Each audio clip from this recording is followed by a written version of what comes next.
دیکھو دعائیں مانگنے میں شرم اور عار محسوس نہ کرو، اللہ کے سامنے گڑ گڑانے میں شرم اور عار محسوس نہ کرو، اس کا معمول بنا لو۔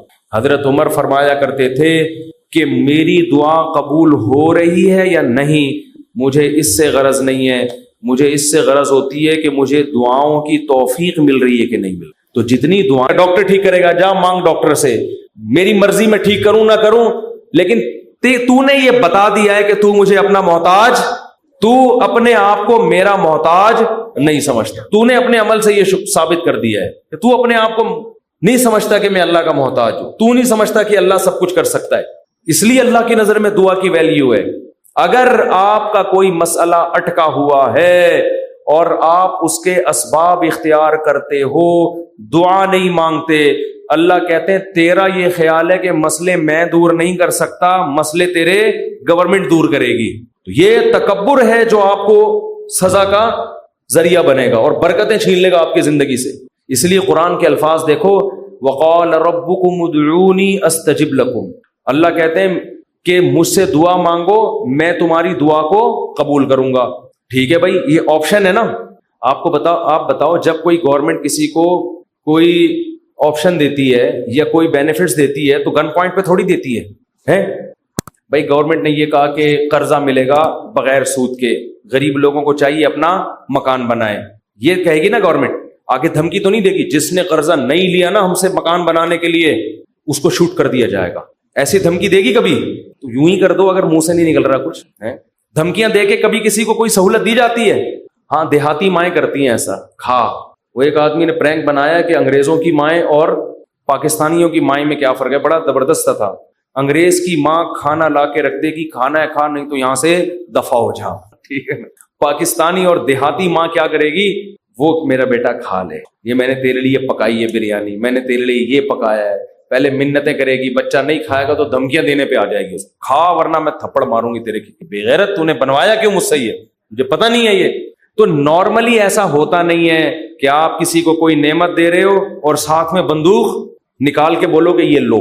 کسی کو آپ نے ہدیہ دیا، 100 روپے، 1000 روپے، 500 روپے آپ نے کسی کو دیے، یہ آپ کی خدمت میں، وہ کہہ رہے یار میں تو ابھی ضرورت نہیں ہے آپ کا، بڑی نوازش، آپ بندوق نکال لے، تو یہ ہدیہ رہے گا؟ یہ ہدیہ تھوڑی رہے گا۔ تو کوئی بھی جب حکومت یا کمپنی کسی کو سہولت دیتی ہے تو وہ گفٹ کو پھر گفٹ ہی قرار دیتی ہے، لیکن اللہ کا اسٹائل یہاں پہ بالکل انداز بالکل الگ ہے۔ اللہ کیا کہتے ہیں، مجھ سے مانگو، یہ بینیفٹس مل رہے ہیں نا اللہ کی طرف سے، ہے بھائی، اللہ کیا کہہ رہے ہیں، مجھ سے مانگو اور میں جو مانگو گے میں وہ تمہیں دوں گا۔ بس یہ اللہ ٹھیک ہے، ہمیں تو نے بتا دیا کہ ہم مانگیں گے اور تو دے گا، ہمیں یہ بات پتہ چل گئی، اب ہماری مرضی، ہم جب چاہیں تو اس سے مانگے، ہمیں یہ سہولت کا پتہ چل گیا، اب ہماری مرضی، اب ہمارے، کہتے ہیں اٹس اپ ٹو یو، کہتے ہیں نا یہ اب آپ کے اوپر ہے، آپ مانگے یا نہیں مانگے۔ نہیں، آگے اللہ نے بندوق نکال لی ہے ٹھیک ہے نا، بندوق نکال لی۔ اللہ کہتے ہیں ان الذین یستکبرون عن عبادتی، یاد رکھو مجھ سے مانگنے میں تکبر کیا، میں نے تو کہا ہے مانگو، اگر نہیں مانگا کبر سے کام لیا کہ نہیں جی ہم نہیں مانگ رہے، سیدخلون جہنم داخرین، ذلیل کر کے جہنم کی آگ میں پھینک دوں گا۔ بڑے بھائی اللہ تو ہمیں گفٹ دے رہا ہے دعا کا یا جرمانہ لگا رہا ہے، کیا کر رہا ہے؟ سمجھ میں آنے والی بات ہے؟ کوئی سمجھ میں آنے والی بات بالکل سمجھ میں نہیں آ رہی ہے۔ یہی وجہ ہے کہ قرآن میں اور مقام پہ جب اللہ نے کہا نا میری یہ نعمتیں کھاؤ، تو پھر یہ نہیں کہا نہیں کھاؤ گے تو یوں کر دوں گا، یہ نہیں کہا۔ اللہ نے قرآن میں کہا کلو وشربو، کھاؤ اور پیو، حد سے تجاوز نہ کرو، یہ نہیں کہا اگر نہیں کھایا نا تو جہنم میں پھینک دوں گا، یہ کہا قرآن نے۔ کیا ہو گیا بھائی، اللہ نے کہا فن کے ہو نکاح کرو، یہ نہیں کہا نہیں کیا نا جہنم میں پھینک دوں گا میں، بشرطے کہ گناہ سے بچے انسان، گناہ کرو گے پھر تو جاؤ گے جہنم میں۔ لیکن جو بھی اللہ نے نعمتیں دی ہیں ان کو بندوق کی نوک سے نہیں اللہ نے کہا، کیونکہ وہ نعمت پھر نعمت رہتی نہیں ہے، وہ نعمت تھوڑی رہتی ہے پھر وہ۔ لیکن یہاں اللہ کیا کہہ رہے ہیں، مجھ سے مانگو میں تمہیں دوں گا۔ ہم خوش ہو گئے، زبردست، اللہ کی طرف سے انعام مل گیا، ٹھیک ہے جب سہولت سے ٹائم ملے گا تو مانگ لیں گے، موڈ ہوگا، اور نہیں بھی مانگا تو اللہ نے بس ایک آپشن دیا ہے کہ مانگو گے تو ملے گا۔ لیکن اللہ نے کیا کیا، انداز دیکھو، کہا کہ اگر نہیں مانگا، اگر نہیں مانگ تو جہنم میں ذلیل کر کے داخل کر دوں گا۔ سوال پیدا ہوتا ہے اللہ یہ تو گفٹ دے رہا ہے یا ہمیں ڈرا رہا ہے، آزمائش میں ڈال رہا ہے؟ اللہ کہتے ہیں گفٹ بھی دے رہا ہوں لیکن یہ بہت بڑی آزمائش بھی ہے، کیونکہ اگر کوئی بہت بڑا سیٹ آپ کو ایک خالی چیک دے اور کہے اس پہ پیسے لکھو اور سائن کر دو، اور آپ اس چیک کو اٹھا کے اس کے سامنے ڈسٹ بن میں ڈال دو، اس کا مطلب آپ یہ نہیں ہے کہ آپ کو پیسوں کی ضرورت نہیں ہے، آپ کا سیٹ کے بارے میں خیال ہے کہ اس نے جھوٹا چیک دیا ہے، یہ جھوٹ بول رہا ہے، ورنہ کبھی آپ اس کو ڈسٹ بن میں اٹھا کے نہیں پھینکتے۔ بہت مشکل ہے بات سمجھانا، بہت مشکل۔ آپ غریب ہیں، کھانے کو روٹی نہیں ہے، ایک سیٹھ نے آ کے آپ کو ایک سونے کی ڈلی پکڑا دی، کہا لے موج کر، یہ کروڑوں روپے کی ہے، آپ نے اٹھا کے اس کو آپ نے کہا آپ نے اچھی آفر کی مجھے، بہت اچھا تحفہ ہے، بہت خوشی ہوئی، اب آپ جا سکتے ہیں۔ بیگم سے کہا اس کو کچرے میں پھینک دو۔ سیٹھ کو پتہ چلے گا نا تو وہ کہے گا بیٹا تو اتنا بڑا سیٹ تو ہے نہیں کہ تجھے اس کی ضرورت نہ ہو، یہ تو میں جانتا ہوں، کھانے کو تیرے پاس روٹی نہیں ہے، یہ جو تو نے اس کو ڈسٹ بن میں پھینکا ہے نا، یہ اس کی علامت ہے تو مجھے جھوٹا سمجھتا ہے کہ میں نے تجھے جو سونے کی ڈلی دی ہے وہ سونے کی نہیں ہے، اس پہ سونے کا پانی چڑھا ہوا ہے، تو یہ کس کے جھوٹ بولنے، یہ اصل میں تو میرے اوپر الزام لگا رہا ہے۔ اللہ کہتے ہیں مانگو، اللہ کو پتا ہے کہ ہم سب محتاج ہیں، ہمارے درجنوں مسائل ہیں، ایسا دنیا میں کوئی نہیں ہے جس کے سارے مسئلے حل ہو گئے، مسئلہ حل ہوتا ہے تو 20 مسئلے پیدا کر کے حل ہوتا ہے وہ۔ اب دیکھو کتنے مسائل ہیں، کسی کوئی بے روزگار ہے، پیسے نہیں ہیں، پیسے آ گئے تو خطرات بڑھ گئے، ڈکیتی کا خطرہ، پیسے آ گئے تو 10 مسائل کھڑے ہو گئے، اور کوئی مسئلہ کھڑا ہو گیا، گردے کا مسئلہ ٹھیک ہوا، ہارٹ کا پیشنٹ بن گیا، اور 20 قسم کے مسائل ہیں نا، سب کچھ ٹھیک ہے تو پھر بھی سکون نہیں ہے زندگی میں، نیند نہیں آ رہی، نیند کی گولیاں کھا کے سو رہے ہیں، دنیا میں ٹینشن لیس آدمی کوئی بھی نہیں ہے۔ اب اللہ نے کہا مانگو، اب ہمیں اللہ نے بلینک چیک دے دیا ہے کہ جو لکھو گے میں دے دوں گا تمہیں۔ آپ نے اللہ کی اس آپشن کو، اللہ کی اس نعمت کو اٹھا کے ڈسٹ بن میں پھینک دیا۔ آپ ہر ایک کے در پہ جا کے اپنی حاجتیں بیان کرتے ہو، کبھی تھانے میں پہنچے ہوئے ہوتے ہو، کبھی ڈی سی آفس پہنچے ہوئے ہوتے ہو، کبھی ڈی ایس پی کے پاس پہنچے ہوئے ہوتے ہو، کبھی وزیر اعظم سے رابطے کی کوشش میں، کبھی مسجد کے امام سے آ کے کہہ رہے ہوتے چڑیل آ گئی ہے، کوئی دم درود کر کے اس کو بھگا دو گھر سے، 10 قسم کے، لیکن اللہ کا دروازہ کھٹکھٹانے کے لیے تیار نہیں ہو، تو یہ اس کی علامت نہیں ہے کہ آپ کے مسائل حل ہو گئے، یہ اس کی علامت ہے کہ آپ نے اللہ کی آفر کو ہلکا سمجھا ہے، اللہ کو معاذ اللہ آپ نے جھوٹا سمجھا ہے، اللہ کو معاذ اللہ آپ نے اس کے بیان کو سیاسی بیان سمجھا ہے۔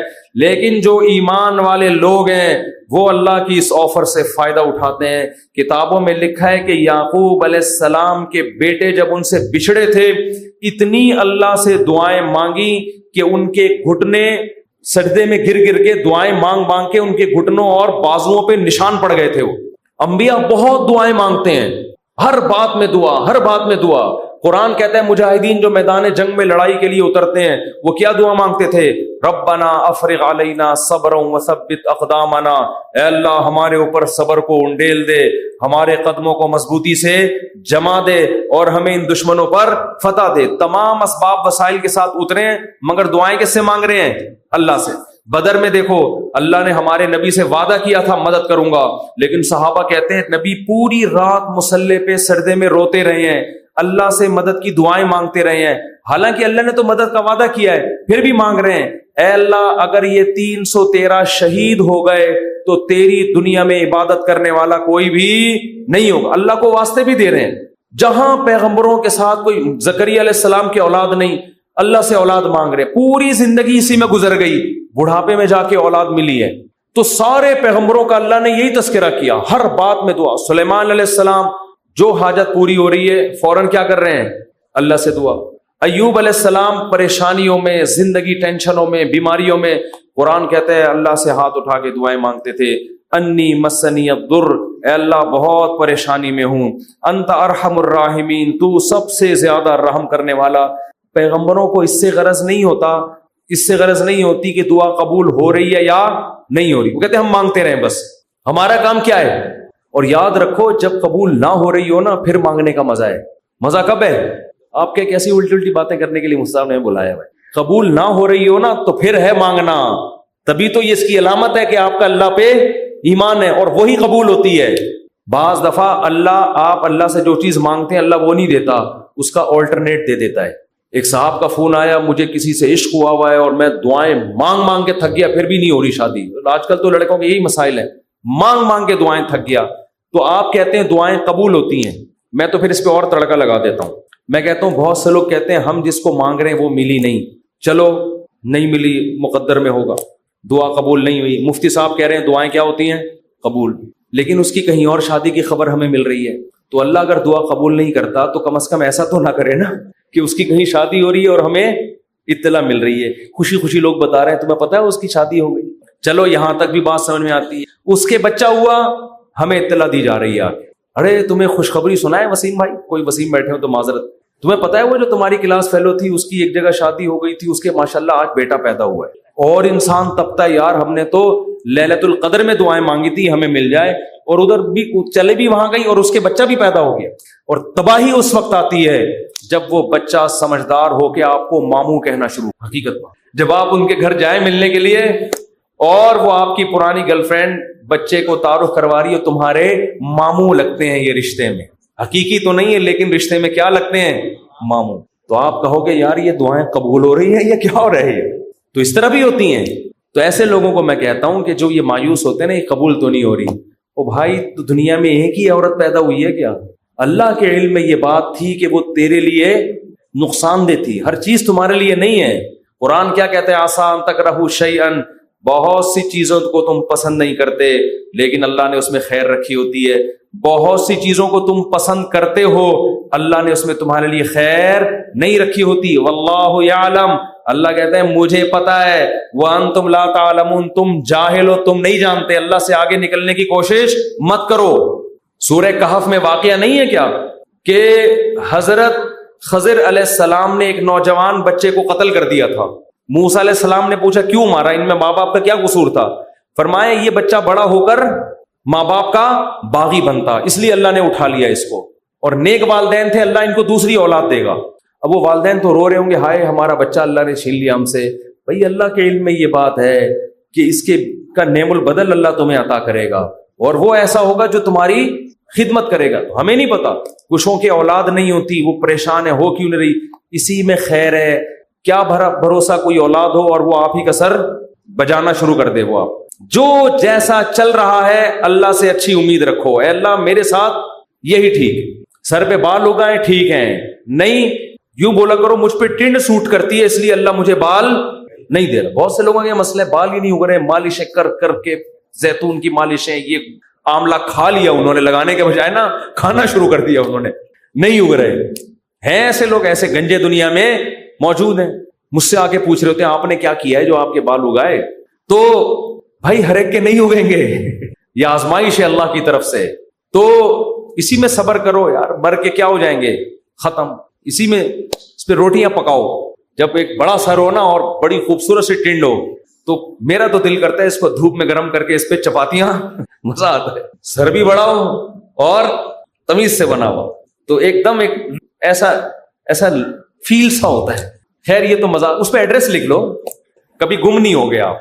تو اگر اللہ نے ٹنڈ دیے, بہت سے کام اس ٹنڈ سے لیے جا سکتے, ایڈریس لکھ دو اس پہ, تو اس کا فائدہ یہ ہوگا کہ کبھی بھی گم نہیں ہو.